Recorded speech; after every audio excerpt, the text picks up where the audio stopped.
You know ID in the town all day. ID in the SEA. You know ID in the town all day.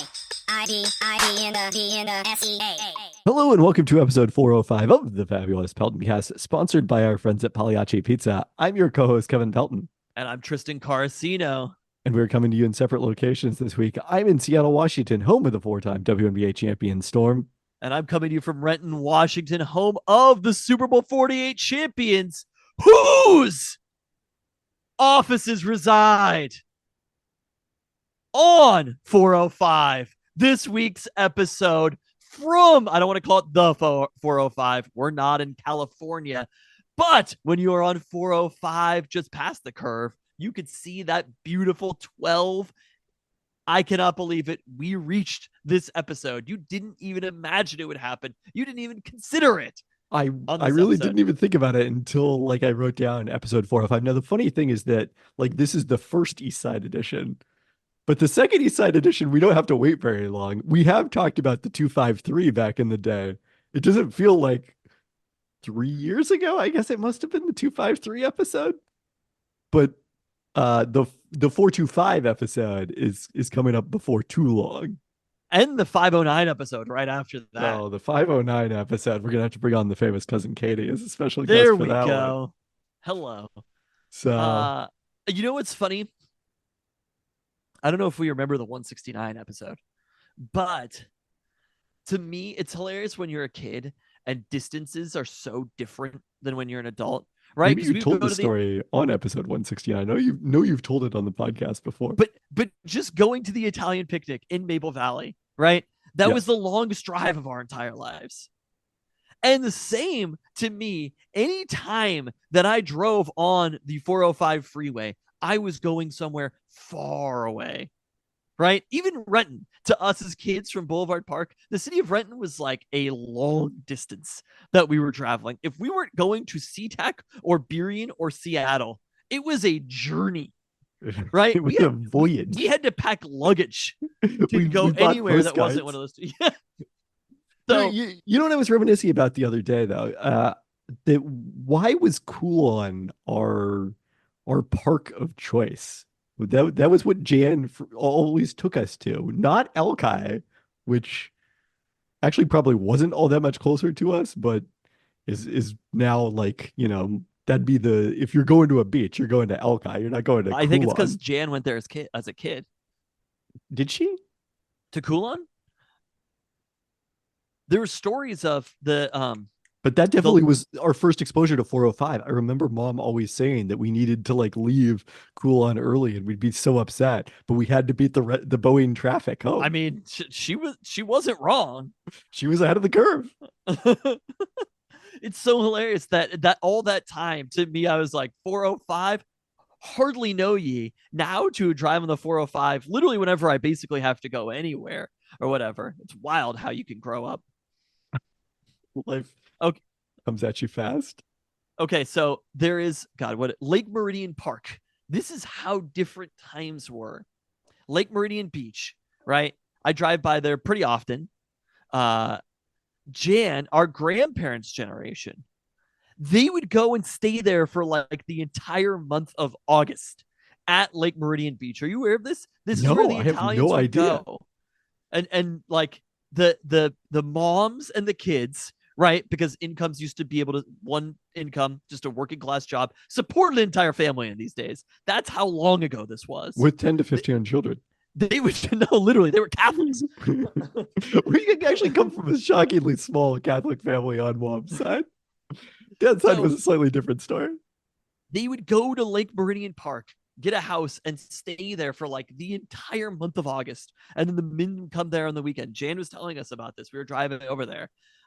So they actually did pack luggage when going that distance. I assume that the roads were dirt at the time. They took a fucking horse and carriage. Now, you wouldn't necessarily they got in their have Model to take T and drove over there. You wouldn't necessarily have to take the 405 to get to Lake Meridian Park, I suppose. Well, if you were Jan, you'd do whatever you could to not take 405. But you you would take a route that would take significantly longer. It is an interesting progress what counts as like the vacation spot, because there was once a time before the advent of the West Seattle Bridge that Alki was where the residents of the city of Seattle had all their summer homes. They'd come over to the island of West Oh yeah, Seattle to the in summer here. coast. And now reside here year round. I'm in the Wow. summer town all year round. Beach house living. Wow, what Isn't it luxury. amazing? What luxury you live in. Well, I've for never, me, I live I don't in think I've such ever been to a Lake Meridian long Park. distance away that you had to beat traffic when getting away from here. Well, you still have to beat traffic when getting there. That hasn't changed. Anyway, This is not the 405 discussion I was expecting to have, but I've enjoyed it nonetheless. ahead of the curve. So we'll like talk about famous notable athletes from the 425 on that episode. When I we get to enjoyed the, that all right, I research. can't wait. I'm saving that one. You did But almost no 405 research. I did years of research driving on 405. When you drove to your Kent Parks games, Oh man. I feel like we And haven't also, really talked about your Kent Parks history that often. are we getting into it? We can. I mean, it was We only got one nothing else to talk about. It was only, well, those are famous last words on this podcast. There was only one season of Kent Parks and Recreation baseball that I played between my junior and senior years of high school, I want to say. I missed the 1999 draft where the Sonics drafted Corey Maggette and traded his rights to Orlando for Horace Grant. Believe I got 2 hits that season. Was You hit got by 2 pitch. hits, or you got hit 2 times that season? Yes. Was hit by pitch twice. It was really just a target. And then walked more than 2 times. The OBP was solid. The slug not too great. With your 2 singles the entire year. How many And- at-bats do you think you had, or plate appearances? I mean, it's probably an average of 2, maybe 3 per game, and we probably played 8 games, I want to say. So, somewhere in the low 20s. All right, so I mean, it wasn't like pathetic how many hits you had. I mean, I was probably like, let's guesstimate the stats at like 2 for 16 on the season. It was probably a solid 125 batting average. And I thought it was obviously neither 0. of I those thought were you an extra didn't base. have a hit all season. So Oh, the disrespect. sorry, I didn't know. Defensively, I've been disabused of that notion. Defensively, I believe I played every position but catcher, pitcher, and shortstop. I was supposed to play shortstop in the last inning of one of our games where we were getting blown out, but our cousin David took shortstop instead. We stole shortstop from you? That's my recollection of it. That was also the night where I knocked down 16 mailboxes. Was that That was what a wild summer that was. I think that was in Covington. I'm pretty sure it's where I did that. Also, when that happened, that to me was like the farthest away place that could have happened. Well, part of the reason is I got all turned around because there was road construction, and like I had to consult the Thomas guide beforehand to try to figure out what route I was taking with the help of our grandfather. It wasn't like I was just I punching love it that into my you map. did this journey in 1950.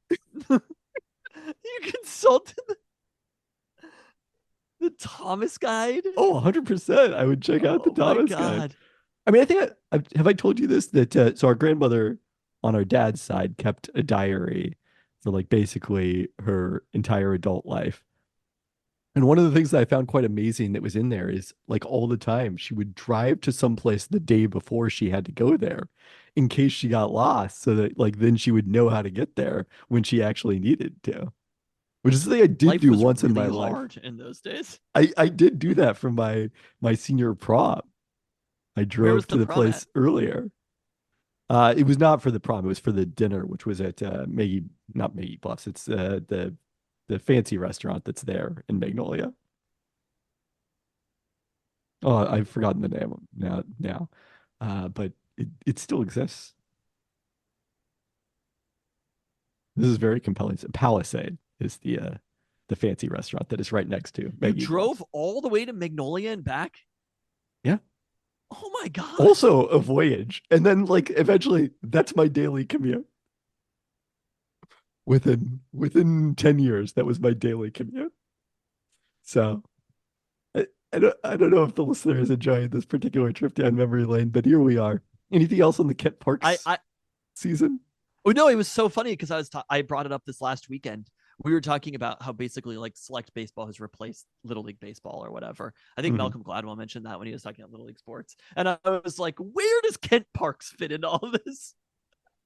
I mean, I think it What has was Kent Parks replaced? it was outside of each of those things. I think No, it was a was David lower scale of competition. was David the ace pitcher of the Kent Parks team? I don't know if he was the ace pitcher. He was definitely one of like our two starters, as I recall it. He just rotated 2 starting pitchers. We had played once a I guess if week, you I only played think. 8 games. There was a tournament in Tacoma that we went to. Speaking of traffic, we had this tournament in Tacoma, and they made us play. I don't know if I think we got rained out one day, and then they made us play at like 5 o'clock on a Friday for the second game. And we had to forfeit because the other team managed to get 8 players there in time. And our eighth player showed up like 5 minutes late for the game Oh or my five god. minutes after they canceled it. So that was a real fun night. That I was a kind of fun remember one. that happened. It's so funny you did this. I didn't go to a single game. I didn't even consider going to a single game. Is that true? Yeah, I don't. I literally do not think I attended a single one of these games. Wow. I remember going to your softball games when you worked for the Sonics or the Storm. Those Well, assholes, Ballard Sheet Metal. that was the Sonics, and one of those games you ended up playing in and injured your shoulder. Sometimes I ended up playing. I was mostly just there for the drinking in the crowd, though. There you go. Always the highlight anyway. So there you go. Let us know, the 405. listener, if you participated in Kent Parks and Recreation baseball. We do have the Fairwood listener. They could have done it. All right, let's get into this week's toast, starting with the congratulations to UW softball coach Heather Tarr, who won her 800th career game on Saturday. We'll have more on the UW softball weekend to come.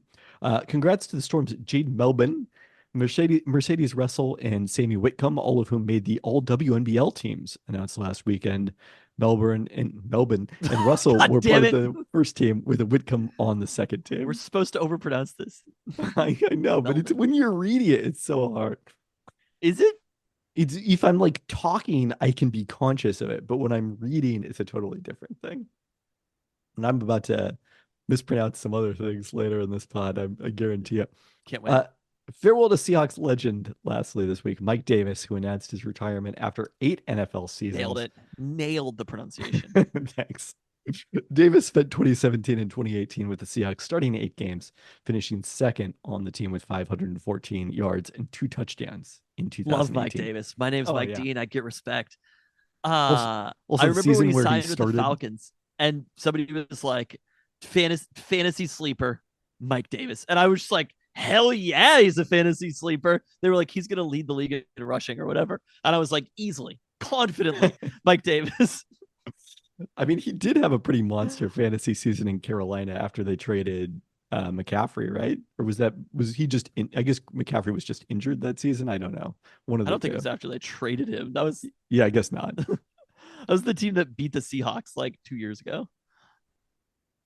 Let's see. That was 2020, where Mike Davis had 642 yards and 6 touchdowns in Carolina. But I need that broken out by game by game. not that great. He did not play in the NFL last season, so perhaps not a tremendous surprise that he announced his retirement. Yeah, I guess he didn't have any really big games that season. All right, fair enough. I always liked Mike Davis, though. Oh yeah, absolutely. He was one of the many great rotating running backs that didn't matter. With that, let's get into our search for Seattle's best cookie, which took us to a pair of locations this week, which you knocked out in one trip. Midnight Cookie Company and Chicorina Pastries. Let's start with Midnight, which has 6 locations in the Seattle area. It was opened by a pair of Gonzaga grads in 2017. Most locations are, according to fitting the name, open until midnight, and the Fremont flagship, their original location, open until 1 a.m. So they're cornering the market on the late night cookie crowd. You had not had Midnight before, had you? I don't think I'd ever even heard of it. I had them one time for sure. The name sounded mildly familiar when I read basically the shtick or whatever. I was like, oh, okay, this is like that TV show At Midnight. I was like, I get it. I get what's going on here. But otherwise, no. You know what? Once I went to the Pacific Place location, and when I was there and I saw where it was at, I was like, oh, I've definitely seen this before. And I don't think I got a cookie when I went there, but I definitely considered getting a cookie. I just don't think I knew exactly what it was, but I saw it and I was like, oh yeah, okay. I mean, if you're walking by that spot at Pacific Place, unless you have specifically eaten dessert somewhere else, you're gonna consider getting a cookie without It's for question. the paying for your parking crowd. Yeah. Literally, I drove into Pacific Place. I was like running a little bit late. It was a Sunday, so I was like, chance of street parking. But I was just like, it's gross outside. It's windy. I need to get back home pretty fast. I pulled into the Pacific Place, parked right by the elevator, got on the elevator. Take your ticket with you. Got on the elevator, went up one floor, got a cookie, turned right back to the terminal, paid, and then went back down. There you go. That's what we did as well. Yes. It did make me pay though at the terminal because I was there just for such a missed short period of time. the How 10-minute short window. is it? 10 minutes? Okay. I'm That's telling you, what I it heard. was like it was fast, that process. And I was like, all right, I guess I'm leaving. All right. What did you try at midnight? So I had the chocolate chip cookie, which to me, if there's a chocolate chip cookie, I'm probably going to get that basically anywhere. It is definitely the control cookie. You had told me that the Fruity Pebbles was your favorite of the Yep. cookies that you had before. So I got a Fruity Pebbles, red velvet, that kind of appealed to me. And then I was kind enough, the person who was working there, shouts to them. They said, have you tried the s'mores cookie before? They could see that I was eyeing it because to me, that was the number 4 cookie. And I was like, no. And they were like, here you go. Added a s'mores cookie on top. So I definitely appreciated that aspect. The free s'mores cookie. What was the description you gave to me of them giving I asked you if you got a free cookie and you said no. And I said, I No. knew I was looking hot that day. Hair's freshly dyed, looking like Alex Roldan meets Leo Messi. I mean, come on. And my Adidas track pants on. I mean, Kellen Rowe meets Leo Messi. I heard that Alex Roldan looks like me too now. Oh, interesting. Wow. You're just all over the map soccer wise.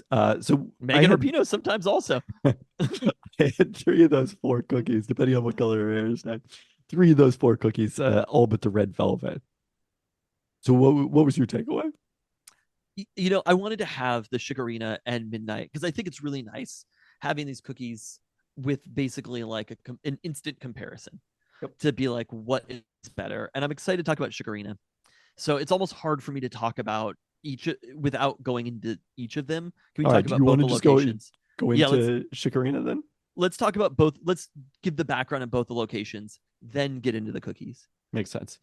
So Chikorina was opened in 2020 by Hannah Johannes, an alumna of the Pastry Project, a Seattle program that provides free baking and pastry training program to individuals with barriers to employment in the industry. The name Chikorina means sweetness in Johannes's native language in Eritrea, Tigrinya. They just moved from the Central District to Capitol Hill with the grand reopening on Sunday. So we both managed to get cookies from there at the grand reopening, which is very exciting. So timely to discuss it. Be sure to check out the new location. I had never had a cookie from there before, but I did have a cupcake from Chikorina at the Doug Baldwin Jr. Community Barbecue in 2022. I feel like I remember seeing these Pop-Tart looking. I don't think we followed them on Instagram since at least that community barbecue and maybe before that was why. So, but yeah, I had never made it out to that. I still have not made it out to the physical location as I received cookies that were brought to me. But what did you have there? And thoughts on the new location, I guess. It was literally like the first hours, like minutes that the new location was open. So you know, it's still coming together, but I got 4 chocolate chip cookies. And then I can't remember what the description of the snickerdoodle was, but also a snickerdoodle with a descripting word in front of it. And so I had the Chikorina cookie and I had the Midnight cookie right next to each other. And I could tell looking at them, I was like, these are honestly 2 different types of cookies. Correct. And I think that I had the Chikorina cookie first. And I was like, this is a goddamn revelation right here, this Chikorina cookie. And I was like, I want to make sure I need to confirm it, right? It's like you hear a song, right? You're like, that's pretty sick, but do I love it tomorrow? Do I love it in the car or whatever? Like, is this going to be huge? And so I took a bite right after that of the midnight chocolate chip cookie, and I was like, we are not having the same conversation here, people, between these two cookies. Midnight cookies, no offense to the midnight cookies. They are fine cookies. They serve a purpose, but they're thinner. It's really hard with a thinner cookie to get that warm gooiness in the inside. And I get that they serve a purpose. I thought that they were good, but like in conversation for Seattle's best cookie, they are not. Chikorita, on the other hand, the thing that stood out to me was two pieces from the chocolate chip cookie. The buttery flavor. And at first I was like, oh, am I getting like a strong buttery flavor? Like you kind of want that. It's one of those things when a flavor, sometimes like salt will stand out on something. You're like, I like the flavor of this, but the salt pushes it forward. And I think that's what the butter did in this cookie. It shoved the flavor forward. But also in the middle was the chocolate chips that they're a little bit, it's a darker chocolate chip. It's a different flavor of chocolate chip. It's not the same traditional milk chocolate that you've tasted everywhere else. And there's a lot of it right in the middle. So when it's soft, it's a little bit melted. And to me, it kind of split the difference between Hello Robin, which are smaller cookies, and Treat, which are like monster cookies, right? This was right in between the two, but the soft, warm gooiness, it was a little crunchy on the outside, a little crispy on the outside, warm on the inside. To me, this is the number one cookie in Seattle as of this moment. It's only out of 3 so far, but this is the number one cookie in Seattle. That's interesting. I didn't necessarily get that in terms of the. You didn't have it fresh. That's why I asked if you had it fresh. I mean, it was like an hour after it was picked up, a half hour maybe. I don't know exactly how much time. It wasn't like I ate it like the next day, although I did eat a piece of a leftover one today, and it was still quite good. I did the same thing late last night. There was 1.5 of them, and I went in, and that to me is always the sign of like, do I really love this? Am I gonna go at like midnight, and am I gonna eat all the cookies? Am I gonna eat a cookie, or am I gonna eat all the cookies? And this time there was 1.5 cookies, and after that there were 0 cookies. So I had 2. I got 2 cookies. I had the chocolate chip, and then also they have a Burberry cookie, which is a large walnut cookie with a spicy Burberry that's why I didn't caramel. have that, because it had walnuts in it. Okay. That is. And so Burberry is a spice mix from East Africa. And it was almost like a jam center. We haven't really talked about any stuffed or filled cookies yet in this search. I don't like those as much as I like filled donuts, but this was really fascinating because of the fact that the filling provided such a different flavor. You know, it was a little more savory, a little tiny bit spicy, not overwhelming spice to any degree, but that was quite an outstanding contrast to the chocolate chip. What I was saying though is I didn't feel like there was chocolate chips in the center disproportionately the way you're saying that. That's what I associate. Like that for basically every cookie I had though. That's interesting. That's what I associate with the cookie from Met Market, and then also, in my memory, the specialties cookie back in the day. So that's like that's a seal of honor to me. Oh yeah. Try it again. I love the flecks of chocolate chip throughout it too. Right? It wasn't like cookie and then chocolate chip in it. It was like spread throughout the entire cookie somehow. Little specks of chocolate chips. But the butteriness was definitely a positive, as you were saying. To me, it kind of texture-wise reminded me a little bit of like the cookies that you will bake at home when you kind of try to undercook them, but obviously of a higher quality than a frozen cookie is going to be. Wow. So I mean, to me, it's right there. It's a strong contender. I don't know if I'd go ahead of Hello Robin, but I also want to try them potentially head to head at some point as we bracket things out. I mean, I don't know if we'll try those exact 2 head to head. We will be trying this head to head with something though, and it was really hard for me to imagine a cookie that I'm more excited about than this one, because I went in with literally no knowledge about what was going on. I saw them and I was like, this feels like a waste of time to me at first. I was like, they look fine. But then the snickerdoodle, honestly, was exactly the same. That little bit of crunchiness on the outside. It was a little bit of a fatter one, the snickerdoodle, soft and gooey on the inside. I thought they were cooked deftly. I had Definitely, I a like it. coffee from there. They had the Taco Time ice machine, so there was a bunch of the little tiny chip ice, little tiny cube ice.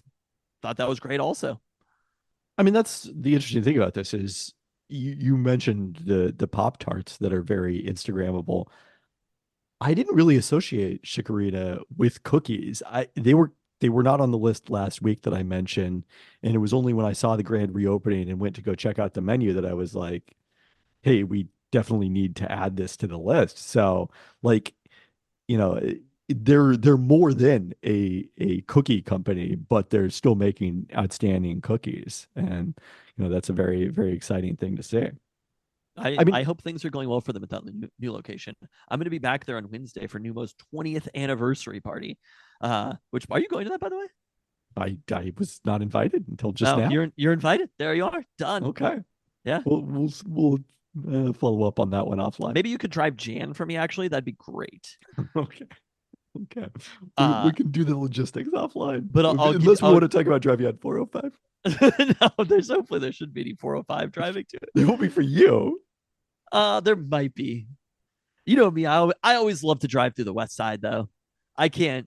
I don't like to go through the east side. Any chance I have to drive on 599, I am taking 599. Yeah, but how you know how you get to 599 from your house? Oh, you're saying 405? Yes. No, I definitely will be driving on 405 Yeah. for a period of time. That's what you were saying it earlier, that every time you leave your house, basically, to go outside your neighborhood, you're going on 405. Yeah. Uh, I'll get you a VIP invite. There you nice. go. Well, Boom. Done. hopefully All you have now to do that is bring Jan. they've got the that's a Not big you're like caveat. not worth it. Free food and drinks is not worth it. Hopefully the Peltoncast bump will help out Chikorina. To go back to Midnight for a second, I think the thinness is a really key point. It's also a drier cookie, which I think, if you're a location that maybe ships a lot of your cookies in addition to selling them fresh, I think that helps them maintain their consistency a little bit longer than, something like the cookie or treat, where I think it is a little more time sensitive, I would I don't say. know. Was it a sea salt chocolate chip or was it just a chocolate chip? Because to me, I need some of that sea salt I on my don't believe chocolate there chips. was sea salt. The Mart actually, I think some of the best like grocery store cookies. They've recently started having sea salt chocolate chip cookies at Trader Joe's in little 3 packs, and Oh, I got them because I was impromptu Trader Bros. honestly, normally if I see cookies like that, I'm like, that is gonna be hard as hell trash. Like that is not for me or whatever. I'm like, that looks crispy as fuck. That is 1980s cookie. There ain't gonna be no Chips Ahoy in this house, right? But I saw those at Trader Joe's and I was like, this is intriguing. And it's one of those things that I got them one time and I was like, I'm gonna get those. As long as we're not in the middle of a search for Seattle's best cookie when there's a lot of cookies. So many You ever notice cookies. how one cookie turns into but like That with that all is the other thing I didn't say about Chikorita. So I was like, oh, I'm just gonna have a couple bites of each of these because I'm about to go eat Little Woody's Burger of the Week. Uh, and instead I housed both of them in like five that's what I'm minutes. saying. But you did you do the same with Midnight? No, I think these cookies might be a again, it was a surprise. but Midnight to me, the thing it reminded me the most of was Milk Bar cookies, Oh which yeah, I've which are not like they're fine. they're They are not the fine staple for Milk cookies. Bar. But Uh, also there's an element of those are the pieces right there. That's how you really tell if something's special. Is if it's left over late at night and you're like, I need to eat this. Am I gonna eat it all? Like does it speak to you? Right? Does it call to you like Sauron's voice through the ring? And I'm watching Lord of the Rings right now. Every reference is gonna be to the Lord of the Rings. oh shit! Um, um Somehow a Luke Ridnour Frodo reference is coming yeah. later in this pod. Anyway, the two cookies were like the two towers. But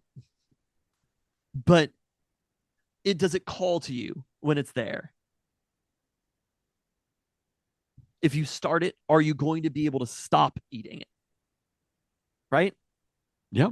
And I feel like to me, that's what it has. And okay, here's the last piece. Let's start thinking about Lord of the Rings. The last piece is if you're by that location, will you almost 100% of the time get that item? Right. Because there's certain locations where I'm like, if I'm near a Dick's and I am at all able to stop and get dicks. I'm getting dicks. Literally no questions asked. If I'm near Tat's Delicatessen, I'm going into Tat's Delicatessen. There's no doubt in my mind. A lot of times, if I'm near a Pagliacci, if I'm in West Seattle and I'm near Doughzone, a little bit longer of an experience to just pop into. Also but not in West Seattle. Come on, where you at, Dozone? All over the 405. Get out here. It's the only business that isn't scared to be in Redding. Get out here to summer home country. If I'm near Doughjoy, I'm going to Doughjoy, right? Yeah. And same with Pagliacci, right there in your West Seattle. Beautiful, beautiful location to have those two right next to each other. If I'm near Chigarina, what a Sunday. This Wednesday being there, I'm like, I'm definitely going. It's right down the street from where I'm going to be. If they have those cookies when I get there, I think so. I'm going to be there pretty early. I'm going to be there for the load in. Gotcha.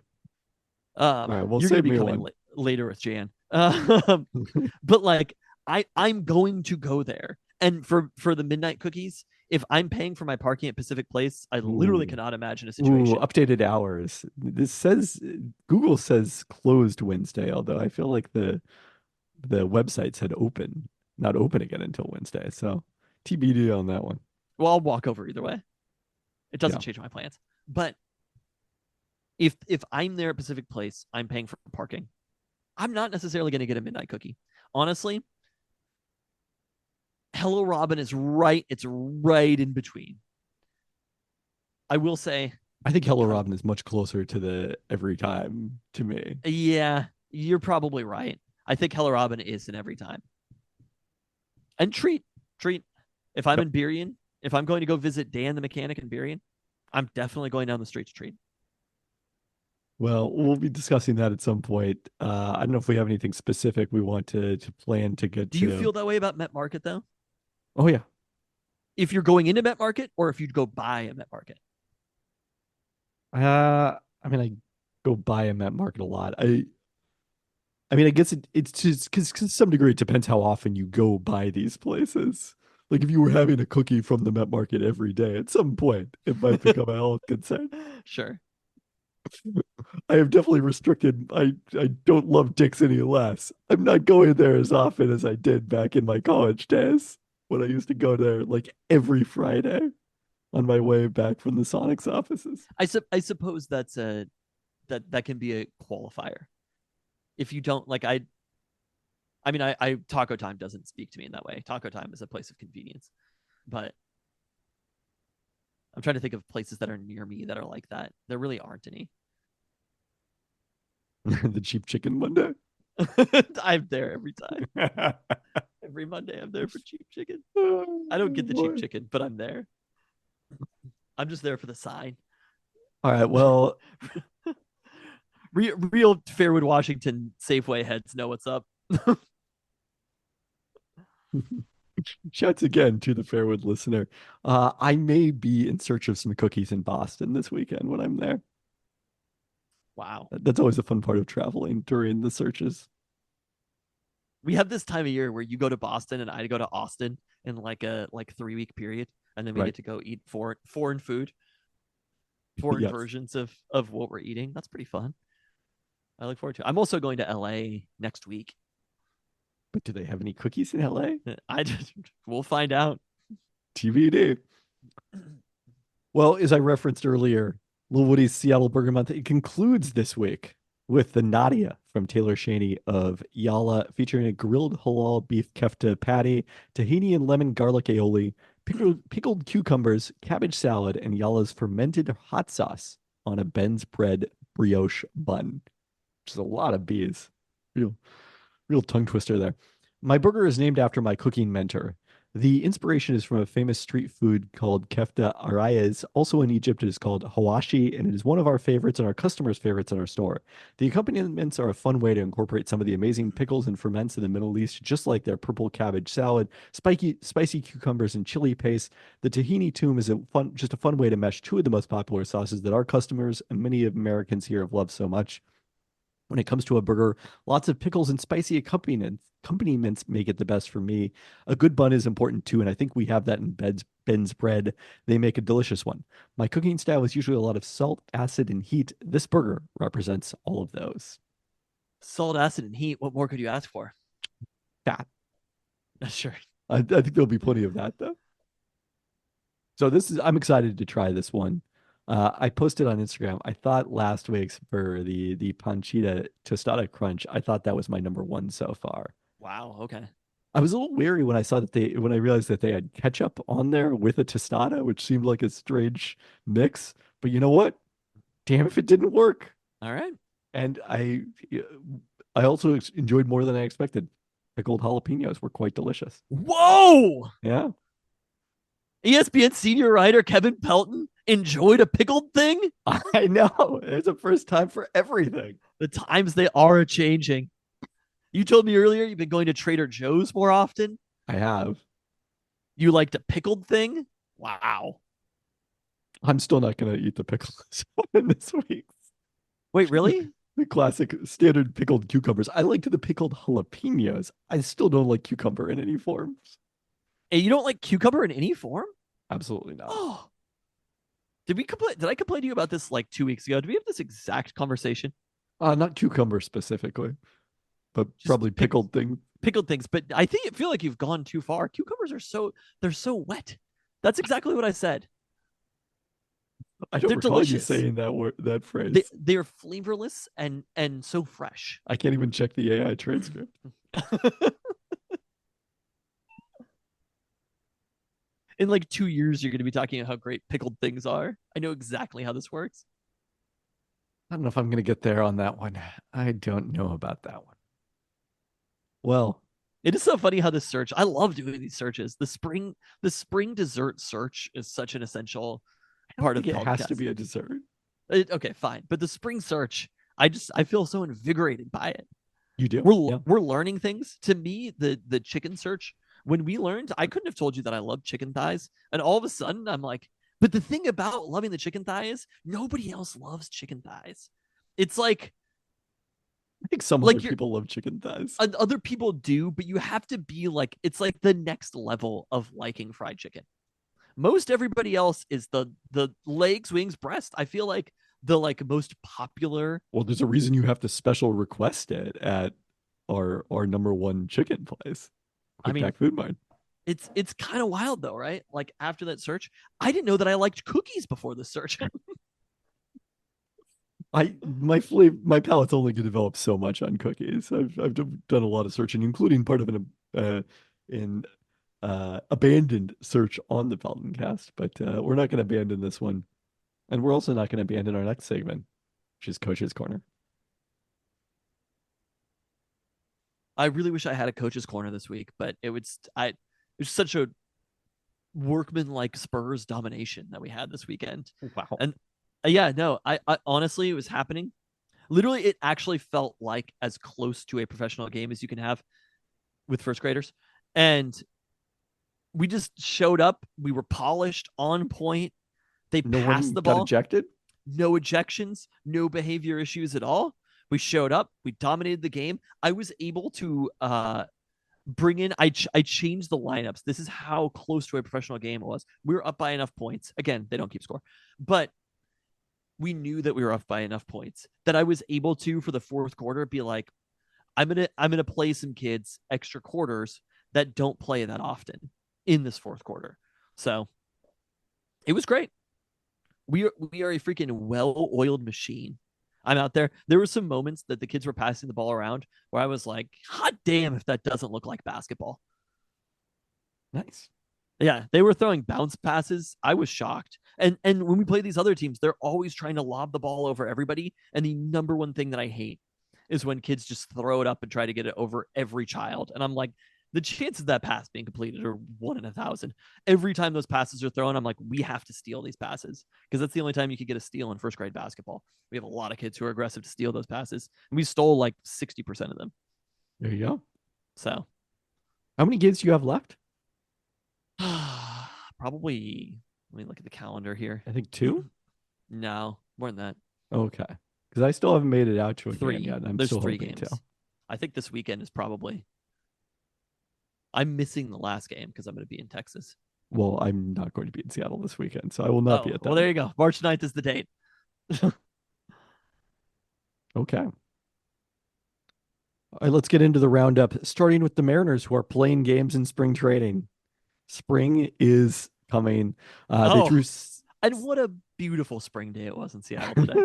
We had like 1, maybe 2 nice days of spring. Last Thursday, though, it was like legitimately warm out. I told Marco, I was like, he was asking for a Slurpee today. I swear to God, this child. And I was like, you have to save the Slurpee. Not because Slurpees aren't good in any weather. I'll accept that. But when you get that first warm day of the year, that first spring day of the year, you need to do it up as big as possible. And getting your first Slurpee of the year when that happens is going to push that day forward. So I was telling him about how there's some things that you like attach to certain things, and that makes those things even better because you only get it in those moments. And what did he respond to that? He said, "Can we go get a Slurpee?" And I was like, that sounds about right. All right, the Mariners threw 7+ no-hit on innings on Monday against the Reds in their first win of spring training game, started by Luis Castillo, with Austin Voth also pitching 2 innings in relief.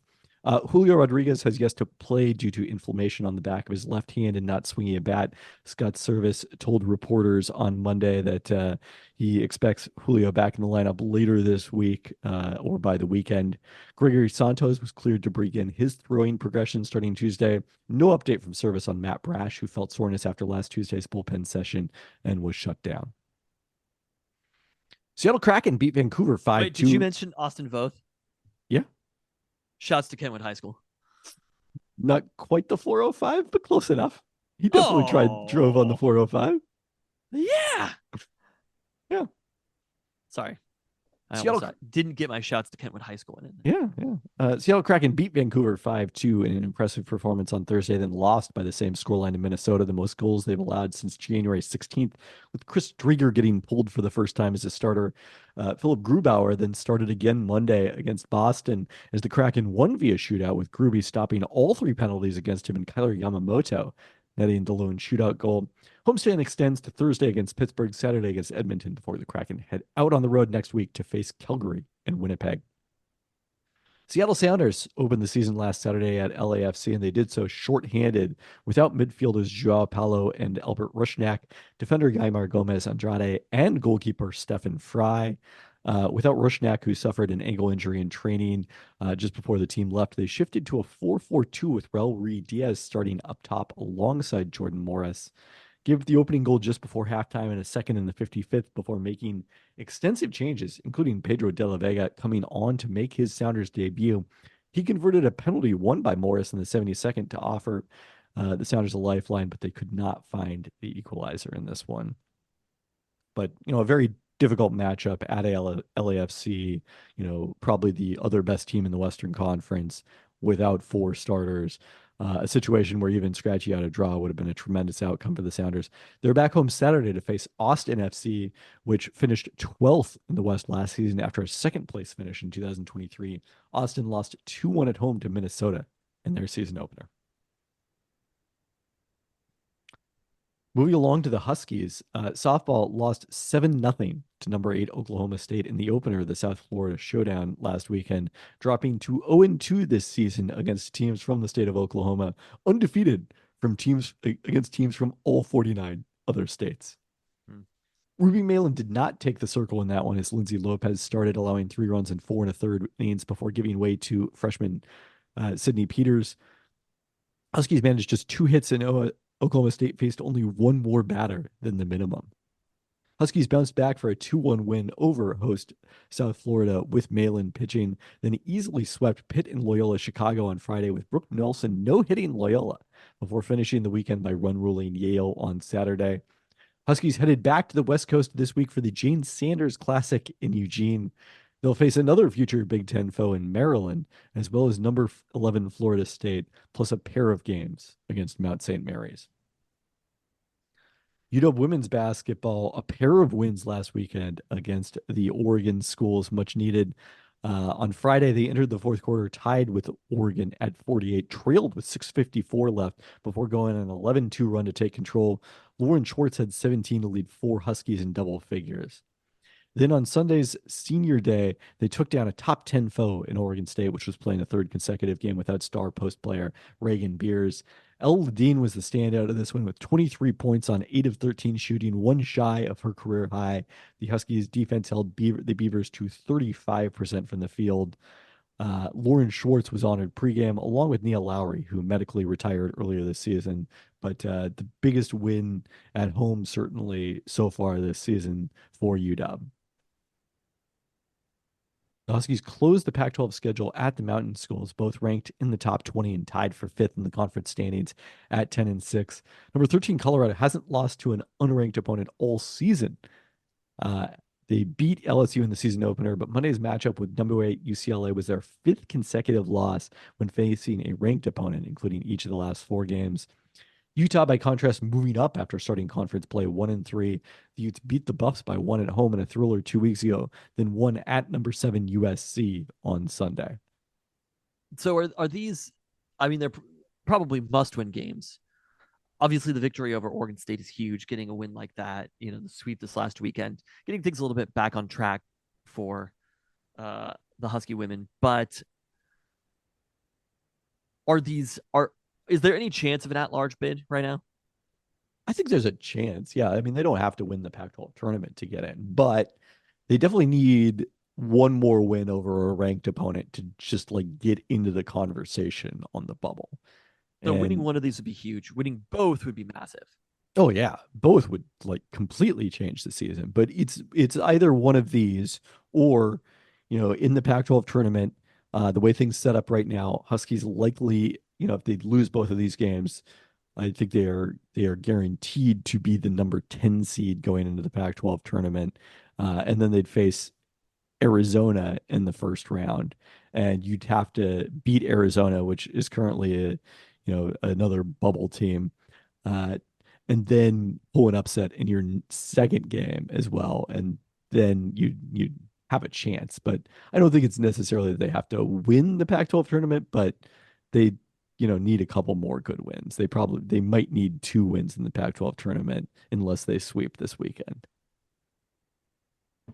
So it's just like the Oregon State game at least made it a conversation again, and it's exciting just to be able to follow it going into the Pac-12 tournament and know that there's something to play for beyond just like a miraculous run where you take down, presumably to win the entire thing, you need to take down 3 teams ranked in the top 20. Yeah, no, it's they have almost no chance of winning the Pac-12 tournament. But could they win one game? I mean, let's say that they end up finishing, I guess it'd be 10th that they most likely slot into. And, then you'd potentially face either USC or Oregon State are your potential opponents in the second round of the Pac-12 tournament in the quarterfinals. And those are teams that they've already beaten this season. Also very wild that 10th in the Pac-12 has a chance of an at-large bid. Yeah, I mean, it's testament both to the depth of the Pac-12 and then, the fact that the Huskies were so good in non-conference play. That's what separates them from Arizona, which is 2 games ahead of them in the standings, had a couple of upsets last weekend, and still, doesn't really is also in kind of that distant, not in the next 4 out range in terms of bracketology. And speaking of Arizona. Oh, the Husky men? Yeah. Well, yes, the UW men led by 21 at halftime on Thursday at Arizona State by 25 with 18 minutes left, and then needed overtime to complete their season sweep of the Sun Devils. As we debated in the Discord, just whether the chances of losing that game and giving up the lead would mean the possibility of an in-season coaching change, which for the record, I think there's almost no chance of. Huskies went 3 of 6 on free throws in the final minute, gave up the tying layup with 7 seconds left, then missed 2 chances to win it in regulation. But in overtime, 2 Braxton Mia free throws gave the Huskies a 2-point lead with 32 seconds left, and they held on with Arizona State missing twice in the closing seconds. Both, I think, makeable shots too. The one that like probably should have gone in. They They got out of there by the skin of their teeth for sure. Uh, Saturday at Arizona, in a game that was inexplicably on CBS. They were never really in it. Trailed 17-7 early, 42-21 late in the first half before a 10-0 run to make it respectable. They did get within 9 midway through the second half at 69-60, but no closer in an eventual 91-75 loss. Corin Johnson led the way with 17 off the bench. Nate Kelmies had 15. It was kind of interesting to see the young backup guards get more minutes in this one. And, the starting seniors, Severe Wheeler and Paul Mulcahy, get a little bit less playing time, maybe to some degree a concession that, look, who knows what the future is going to look like for UW men's basketball. Who knows what it's going to look like for any team with the degree of transferring. But these are guys who potentially are bigger parts of the future, and obviously Severe Wheeler and Paul Mulcahy are not. We did learn last week Frank Kepnong officially out for the season. Mike Hopkins said he could seek a medical redshirt for this season and a 6-year of eligibility. Why Frank Kepnong would want that is not entirely clear to me.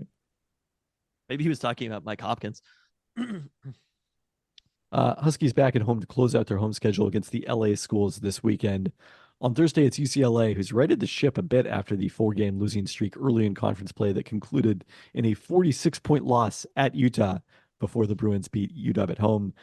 That win started a stretch of 8 and 9 games, with the only loss coming at Arizona, but the Bruins have then since lost their last 2 at home to Utah and USC.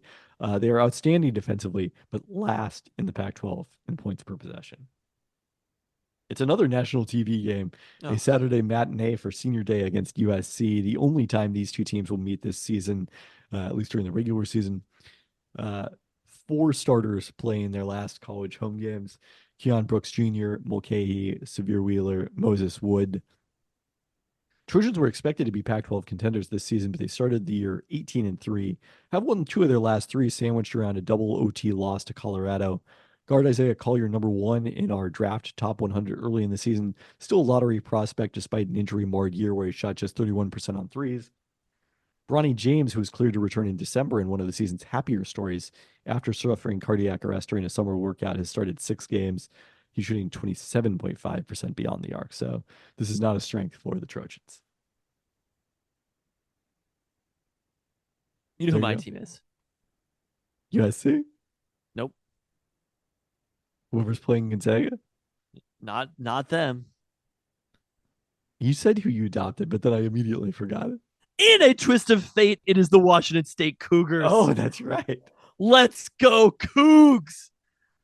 You can't tell me you're not excited about this Coug run that they're having in the last year of the Pac-12. It is, look, allegiances are a complicated thing right now, but if you asked me what I cared about more in this moment in college basketball, I would definitely say the Cougs than the University of Washington men's basketball team. I just pulled up bracketology. Yeah. They're number 7 seed out of 2 Pac-12 teams that are in right now. If you added the Pac-12 total to the current Big Ten total, you still wouldn't get as many teams in the tournament as the Big 12 has.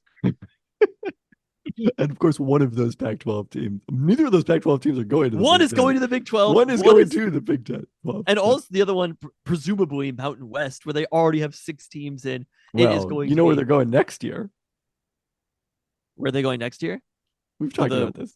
West Coast? West Coast Conference, where they're going to be rivals with that last 4 in Gonzaga. That is so wild. And that's all the more reason to cheer for Wazoo. If they go to the West Coast Conference and fuck shit up for Gonzaga, oh my God, how glorious it would be. Who did not schedule them this season. I mean, I don't know that was 100% on Gonzaga, but... Is the plan for... The plan is for UW and Wazoo to also play each other in basketball. You'd hope. So there was no commitments. Nobody has talked about that publicly. I assume that'll happen. They've not announced anything for sure. They've not given basketball. It's so much assurance. Easier to do something similar to what they're doing with Gonzaga, where it just goes back to a annual back and forth, home and home. One would think. But yeah, the Cougs did not follow up their win at Arizona on Thursday night in impressive fashion. They then lost to Arizona State on Saturday. I was bummed to see that. But yeah, the 4-point play to beat Arizona. Come on. How do you not get behind the Cougs right now? It was thrilling stuff. It was It's great. so funny. I feel like how other people feel about Gonzaga, where they're like, well, they're in our state or whatever. And I'm like, motherfucker, I don't know if I consider that half of the state part of our state, but with the Cougs, I do. You know I'm what the just really like, amazing thing is, by the way? The Washington, UW almost beat Washington State amidst the 8-game winning streak.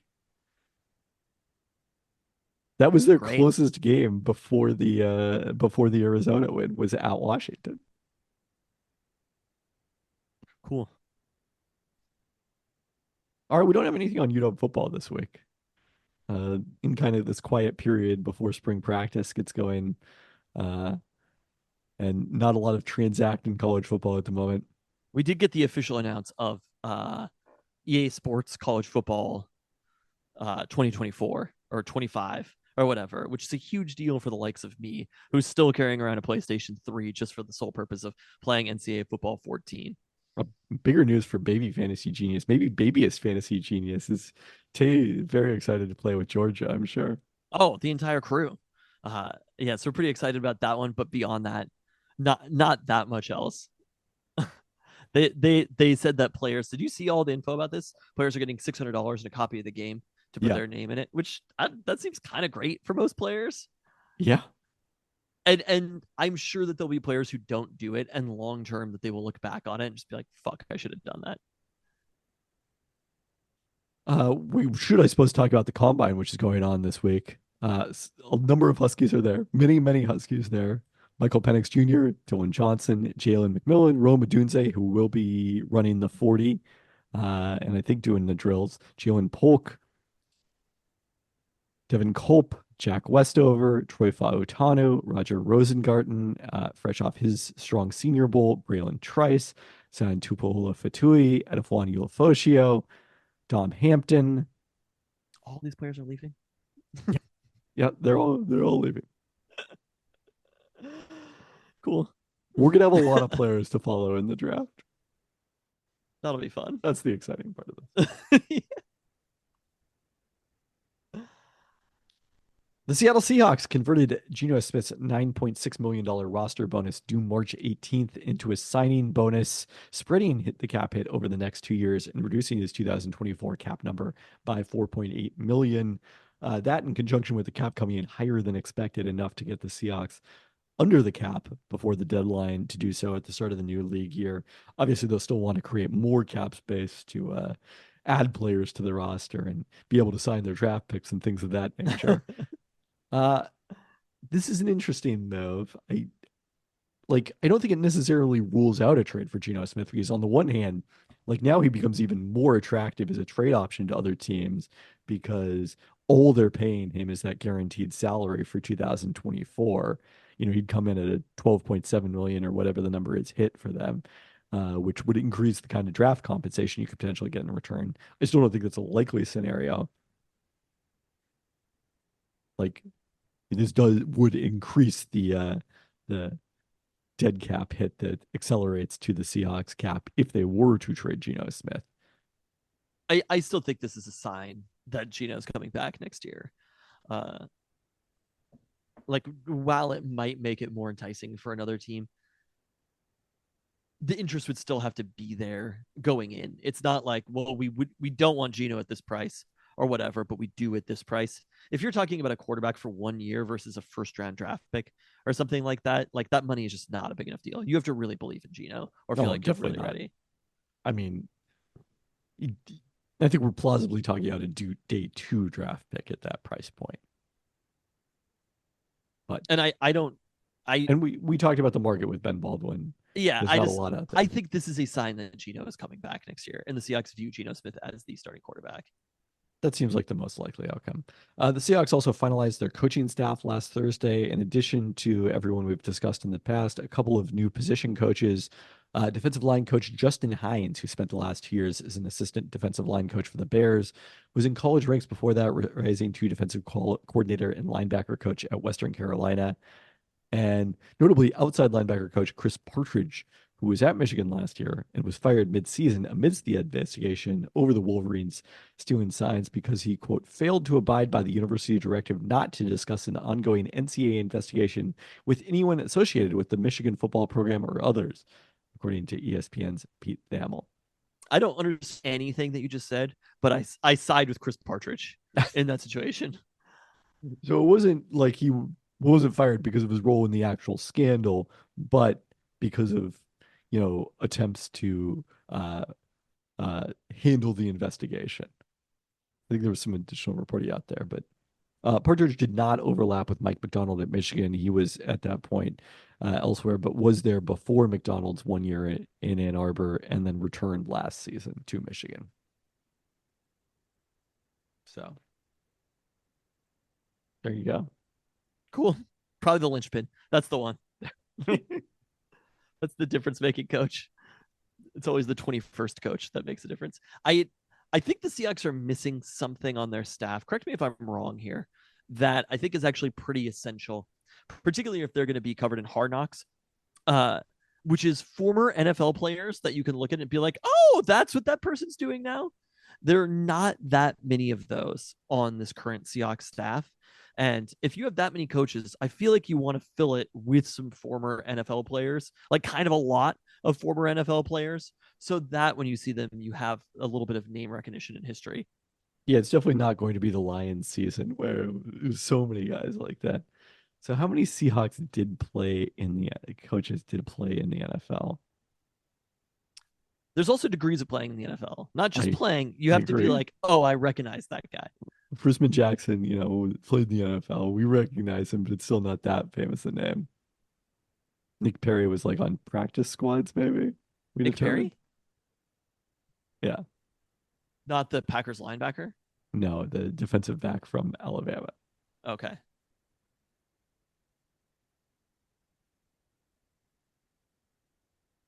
Yeah, signed with the Ravens following the 2015 draft and spent time with the Eagles in 2016. No. Yeah. Doesn't count. No, I agree. It is an interesting thing. Former Seahawks players who were like not stars. Well, that's the big difference from last year. Is like you looked at the number of young assistants. It was like, well, Tuco Afo, and so on and so forth. Well, Josh Bynes, who's a defensive assistant working with linebackers, did enjoy a 12-year NFL career. Wow. Mostly on special teams. It seems it started 16 games in 2020 with the Bengals. There you go. Yeah, but I have no idea who this person is, so I'm going to say it doesn't count. Had you heard of Josh Bynes before this? No. Yeah. I'll say I don't mean to say it's an indictment on the coaching staff in general. I'm sure they'll do a very good job, but that's the one piece that I did notice that I felt like this coaching staff was missing. The Seahawks can't be forced to be put on Hard Knocks because they made the playoffs 2 years ago, and they have a new head coach.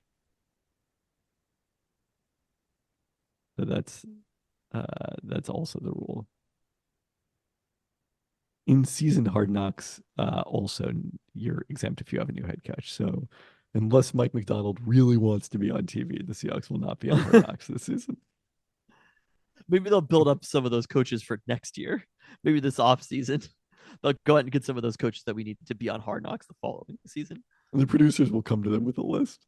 Yeah, that's what I'd like to see. All right, anything else on the Seahawks? Anything else on Kent Parks and Recreation baseball? No, you're mad at me for not having more content. No, I'm not mad at you. No, I'm the shortest Peltoncast. I'm glad to wrap it up quickly. We have to call it an emergency pod. With that, thanks for listening. Thanks. Good thing we have cookies. We'd be talking about nothing. It'd be like Husky basketball.